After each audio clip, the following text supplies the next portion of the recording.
এই ভাস্কর্য নামে যা কিছু বাংলাদেশে আছে এবং ওই সরকারি বিভিন্ন কর্মকর্তা যারা ওই বিভিন্ন ছবি ঝুলায় রাখার যে সিস্টেম বাংলাদেশে চালু হয়েছে এবং টাকার ভিতরে যা ছবি আছে এই সব ছবি একবারে ডিলিট করে দিতে হবে, একটাও কোথাও রাখা যাবে না।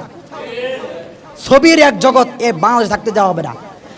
শুধু এটাই না, ওই আগেও যে ছিল দুয়েল মুয়েল কি হরিণ টরিণ ছিল ওইগুলো রাখা যাবে না, কারণ ওই দুয়েলের ভিতরে কি আপনি প্রাণ দিতে পারবেন? কি থাকবে? মসজিদ থাকবে, মসজিদের ছবি থাকবে। কি এর ছবি থাকবে? বাংলাদেশের মানুষের যে ফসল করে, কষ্ট করে ফসল করে, ওই ফসল কিভাবে মানে করার পরে যেভাবে থাকে, কিভাবে হয় ফসল, ওইটার ছবি থাকবে। খাল বিল সমুদ্র এই যে নদী নালা আছে এগুলোর ছবি থাকবে, গাছপালা দৃশ্যের ছবি থাকবে। কি বলেন? কোনো মানুষ কোনো জন্তুর ছবি টাকার ভিতরে থাকতে পারবে না, কেউ দেওয়ালে টানিয়েও রাখতে পারবে। এটি নিষেধ, এটি জায়েজ নাই, এটি শরীয়তে কঠোরভাবে নিষেধ করা হয়েছে। কিয়ামতের দিন যেই কজন মানুষ বিনা হিসেবে জাহান্নাম যাবে এর মধ্যে এক শ্রেণী মানুষ হলো যারা ছবি অঙ্কন করছে, ছবির সাথেই যাদের সম্পর্ক। সুতরাং ভাস্কর্য যারা তৈরি করছে ওরা জান্নাতুল ফেরদাউস ওদের নসিব হয়ে যাবে। কি বলেন? এরকমই তো মনে হয়। তারা এত ভক্তি শ্রদ্ধা করে রাষ্ট্রের সব টাকা খরচ করে এই যে ধুলায় পারে এক ভাস্কর্য হয়েছিল, উলামা একরাম যদি ওই সময় কথা না বলতো তাহলে ওই ভাস্কর্য সেখানে হয়ে যেত। কি বলেন? উলামা একরাম কথা বলেছে, হাজার হাজার উলামা একরামকে ওরা এই ভাস্কর্য লেগে গ্রেফতার করছে। তাহলে বোঝা গেল এদের মনে প্রাণে মূর্তি ভরা, এরা মুসলমান নামধারী আর কিছুই না। এই নামধারী মুসলমান বাদ দিয়ে মনে প্রাণে মুসলমানিত্ব গ্রহণ করেন, নিজে মনের ভিতরে ইসলাম নিয়ে আসেন, নিজের মন ঠিক করেন, অন্তর পবিত্র করেন।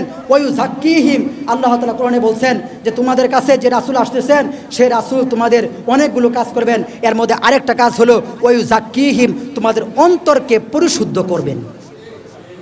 তা উলামা একরাম এখন দায়িত্ব মানুষের অন্তর পরিশুদ্ধ করা, নিজেরটাও পরিশুদ্ধ করা, মানুষেরটাও করা, এটা দায়িত্ব। এই জন্য রাষ্ট্রের যেখানেই উল্টাপাল্টা থাকবে সেখানেই আমরা কথা বলবো।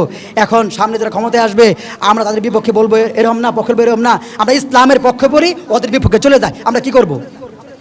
আমরা ইসলামের পক্ষে বলি, ইসলামের কথা মানুষকে বলি।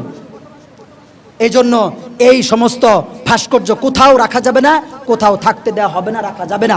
ময়মনসিংহ যে ন্যাংটা মূর্তি ছিল, এই যে ন্যাংটা মূর্তি, এই আন্দোলনের সময় ন্যাংটা মূর্তি মানুষ ফেলে দিয়েছে, উত্তম কাজ করেছে।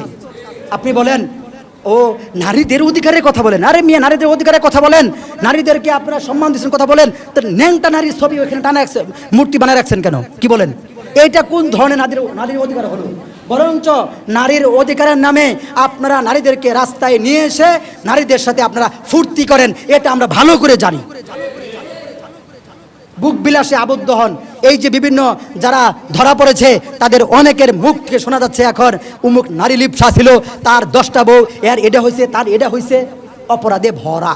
তোমরা নারী অধিকার নিয়ে সোচ্চার ছিলে, তো এই অবস্থাকে এত নারী নির্যাতন কেন, এত নারী সমস্যা কেন তোমাদের কাছে? কি বলেন?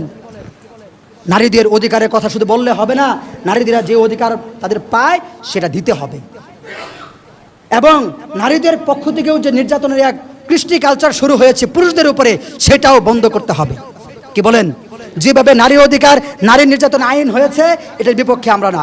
যদি ন্যায় হয়, হক হয়, বাস আইন পাশ রাখেন, সমস্যা নাই। কিন্তু বাংলাদেশে পুরুষ নির্যাতন আইনও করতে হবে, যাতে করে একটি পুরুষও কোনো স্ত্রীর কাছে নির্যাতন না হতে হয়। বহুত পুরুষ আছে যাদের এই নারীদের কমপ্লেনের কারণে চাকরি চলে যায়, এটি হতে দেওয়া যাবে না। আসল বিষয় খুঁজে বের করে কার কি সমস্যা সেটা তালাশ করে সমাধান দিতে হবে, তাহলে আমাদের সুন্দরভাবে আমরা আমাদের জিন্দেগি গঠন করতে পারবো। কথা